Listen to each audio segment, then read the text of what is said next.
हम लोग आज पढ़ने वाले हैं कॉम्प्लेक्स नंबर। ये 11th क्लास में एक टॉपिक होता है जिसका जेईई में बहुत ज़्यादा इंपॉर्टेंस होता है। इससे बहुत सारे क्वेश्चन आपको जेईई मेंस और एडवांस दोनों में देखने के लिए मिल जाएंगे।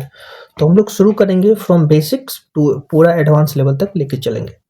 पहले हम लोग एक बार बेसिक्स देख लेते हैं आखिर इस चैप्टर में क्या क्या होता है। तो पहले हम लोग बेसिक पे आते हैं।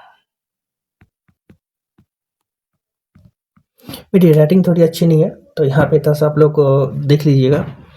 तो बेसिक की जहाँ तक बात हम लोग करते हैं तो हम एक छोटा सा एक क्वेश्चन लेके चलते हैं। X square plus 1 equals 0। तो इसको हम लोग फर्दर लिख सकते हैं कि एक्स स्क्वायर इक्वल्स -1। अब जब स्क्वायर को हम यहाँ से हटाएंगे तो एक्स हमारा हो जाएगा √-1। तो ये क्या है कि रूट के अंदर में निगेटिव वैल्यू आ गई। अभी तक आपने जो पढ़ा होगा कि √4 की जो हमारी वैल्यू होती है ये हम लोग 2 लिखते हैं, √9 की वैल्यू हम लोग यहाँ पे 3 लिखते हैं। बट रूट के अंदर कभी भी जो निगेटिव वैल्यू होती है इसका थोड़ा प्रॉब्लम होता है रूट फाइंड करने में। अब इसी तरीके की प्रॉब्लम को डील करने के लिए हम लोग यहाँ पे कॉम्प्लेक्स नंबर चैप्टर को पढ़ते हैं। तो पहले तो चैप्टर पढ़ते क्यों है ये हमें जानना जरूरी हो जाएगा। तो अंडर रूट में निगेटिव वैल्यू, अब क्या है कि ये जो वैल्यू है ये रियल जो है नंबर, ये रियल नंबर की कैटेगरी में नहीं आता है अंडर रूट निगेटिव वैल्यू। तो जब रियल नंबर की कैटेगरी में नहीं आता है तो इस पर रियल नंबर के जो रूल्स है वो सब भी सारे के सारे रूल्स अप्लीकेबल नहीं होते हैं। इसका हमें ध्यान रखना होगा। ओके, तो अब हम लोग करते क्या है कि हम लोग एक कंसीडर हम लोग कर लेते हैं कि √-1 जो है इसको हम लोग लिखते हैं आई, स्मॉल आई। अब ये आई बेसिकली आता कहाँ से है? तो आई हमारा आता है एक ग्रीक वर्ड होता है, एक ग्रीक वर्ड होता है जिसका नाम है, मान के चलिए कि आयोटा इसको हम लोग बोलते हैं। ठीक है, तो आयोटा का जो ये आई होता है इसी को हम लोग यहाँ पे लिखते हैं। इसी आयोटा के आई को ले लिया गया है और उसी आई से हम लोग इसको इंडिकेट करते हैं √-1 को। तो इससे हमें बेनिफिट क्या मिलेगा कि सपोज करें कि √-4 की हमें वैल्यू फाइंड करनी है। ठीक है, तो हम इसको लिख सकते हैं √4 इंटू -1। ठीक है, तो इसको हम फर्दर लिख सकते हैं √4 इंटू √-1। चूंकि इस वैल्यू को हम लोग आई कंसीडर किए हुए हैं और 4 की रूट हमारी 2 हो जाती है और ये हमारा आई हो गया, तो डेट इज 2i। तो √-4 को क्या लिख देंगे हम लोग 2i। ऐसे ही √-9 इसको हम लोग क्या लिख सकते हैं 3i। ऐसे ही √-16 that is equal to 4 into i. I hope कितना आप समझ गए होंगे। तो मेन इंपॉर्टेंट क्या है कि अंडर रूट जब भी हमें -1 दिखेगा तो इसको हम लोग आई से इंडिकेट करते हैं। पूरा कॉम्प्लेक्स नंबर इसी पे ही चलता है, हर जगह ये आपको काम में आएगा।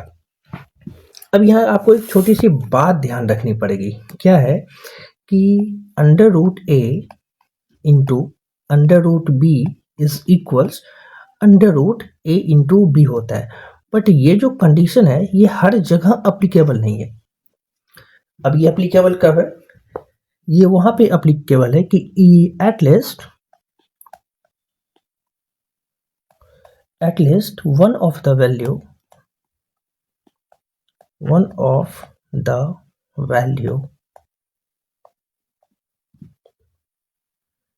a and b is non-negative।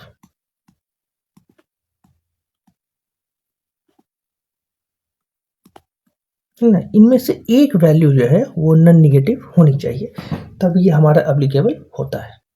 I hope कि आप समझ गया। ठीक है, तो ये हमारा कॉम्प्लेक्स नंबर का बेसिक।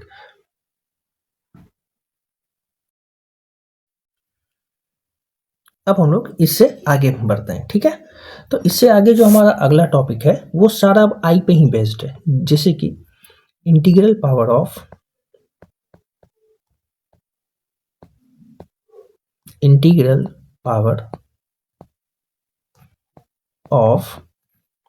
आयोटा, या आप सिंपल आई भी यहाँ पे लिख सकते हैं।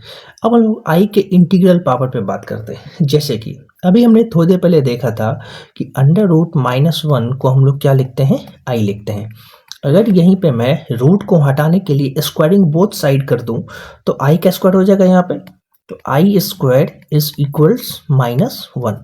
ये एक हमारा फॉर्मूला है इस चैप्टर में, छोटा सा, जहां इसको हम लोग मल्टीपल टाइम्स यूज करने वाले हैं। ठीक है, अब सपोज करिए अगर इसी को मैं दोनों तरफ आई से मल्टीप्लाई कर दूं तो ये हमारा क्या हो जाएगा, आई स्क्वायर पहले से था, इसे आई से फिर मल्टीप्लाई किया, उधर हमारा -1 था, इसे भी हमने आई से यहाँ पे मल्टीप्लाई किया, तो ये हमें फर्दर क्या देगा, कॉमन बेस है, पावर हमारा यहाँ पे 1 है, दोनों पावर ऐड हो जाएगा, तो ये आई का क्यूब हो गया, और इधर -1 इंटू आई डेट इज -आई। इसको भी हम लोग मल्टीपल टाइम्स न्यूमेरिकल सॉल्व करने में इस्तेमाल कर लेंगे। ओके, अब तो हम लोग इस यहाँ से आगे बढ़ते हैं। चूंकि आई स्क्वायर इक्वल्स -1 है, अगर मैं इसे एक बार और स्क्वायरिंग कर दूँ बोथ साइड, आई स्क्वायर और इसका भी स्क्वायर, तो इधर क्या हो जाएगा हमारा -1 और इसका भी स्क्वायर, तो आई स्क्वायर का स्क्वायर मतलब कि i to the power 4 is equals 1।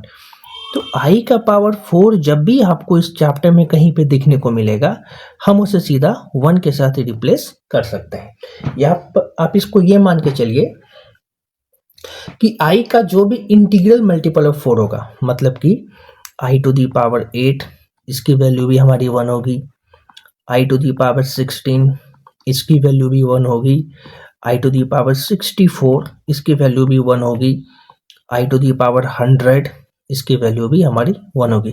तो जितने भी 4 के मल्टीपल्स होते हैं उन सब पे जो आई है हमें 1 वैल्यू ला के देगा। मतलब आप इसको अगर नॉर्मल फॉर्म में लिखना चाहें एज अ जनरलाइज फॉर्म कि i to the power 4n is equals to 1 where n belongs to natural number. ठीक है, तो ये हमारा इसका जनरलाइज फॉर्म कि अगर n हमारा नेचुरल नंबर से बिलोंग कर रहा है तो i के पावर 4n की वैल्यू हमेशा 1 आएगी। आई होप कि यहाँ तक आप समझ गए। अब हम लोग थोड़ा सा इसको आगे हम लोग बढ़ते हैं और कुछ क्वेश्चन देखते हैं। जैसे मानिए हमें अगर फाइंड करने के लिए बोला जाएगा i के पावर 135, तो हम सबसे पहले देखेंगे कि 135 के आसपास ऐसे कौन से वैल्यूज हैं जहां 4 से वो कम्प्लीटली डिविजिबल हो जाता है। तो हम इसमें ज़्यादा दिमाग नहीं हमें यहाँ पे देना है, तो सिंपल 135 को आप 4 से डिवाइड कर दो, 4 3 जा 12 हो गया, ये कैंसिल, 1 15 और 4 3 जा अगेन 12 हो गया, तो हमें रिमाइंडर क्या मिला 3। मतलब कि अगर इस नंबर में हम 3 घटा दें तो वो 4 से कम्प्लीटली डिविजिबल हो जाएगा। और अभी हमने देखा है कि 4 से जो भी नंबर डिविजिबल होते हैं उन सब का आई जो है, जो वहां पे जो हमारा आई है वो हमें 1 वैल्यू ला के देगा।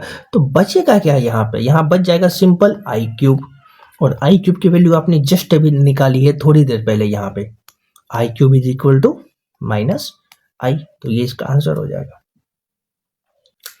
ध्यान रखना है हमने यहाँ पे क्या किया था, 135 पावर था, 4 से डिवीजन किया तो हमें रिमाइंडर मिला 3।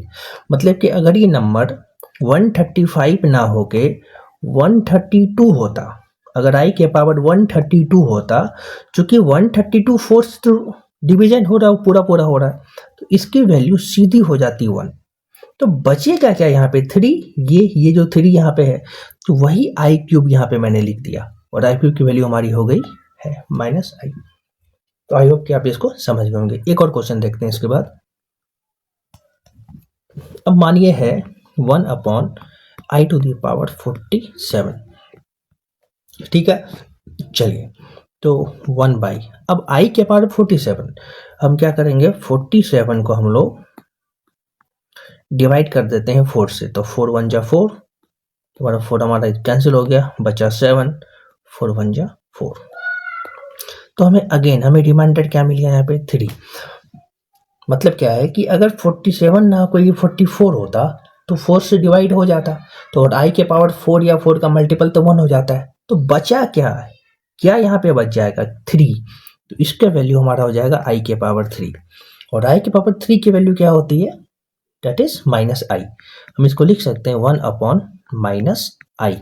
अब कॉम्प्लेक्स नंबर में दिक्कत क्या है कि जो भी हमारा जो ये इमेजिनरी आई होता है, आई को हम लोग इमेजिनरी पार्ट भी बोलते हैं, शायद ये मैं आपको बताना भूल गया था। आई को हम लोग इमेजिनरी भी बोलते हैं।